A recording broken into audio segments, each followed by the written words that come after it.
Un agriculteur filme, désabusé. 1500 fêtards sont déjà installés sur ce plateau de Lozère à 1300 mètres d'altitude. Alors depuis ce matin, les agriculteurs réagissent, entravent les routes avec des engins agricoles, déposent des pierres à l'aide de leurs tracteurs. Selon eux, cette rave party détruit leur travail.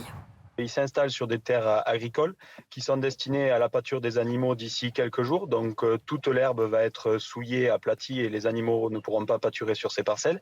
Il y a une partie des terrains aussi qui sont destinés à la fauche de l'herbe. Mais certains festivaliers arrivent malgré l'interdiction préfectorale. Environ 200 véhicules ont été repérés sur les axes.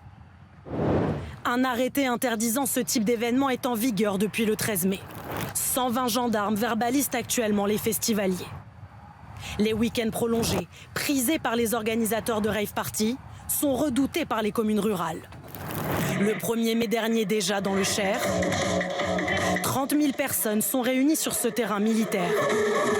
À la fin du Technival, quelques déchets sont abandonnés par les festivaliers. Près de Montpellier, ce maire bloque l'accès à ce chemin de terre. Sa commune est régulièrement choisie par les teufeurs, comme ici en 2023. Et à chaque rave party, il doit organiser la sécurité de l'événement. Il avait fallu intervenir bien sûr avec les services de secours parce qu'il y a souvent des rassemblements aussi importants, mais il y a des malaises souvent. Donc il y avait les pompiers qui étaient présents sur site. Il y avait également la gendarmerie pour contrôler.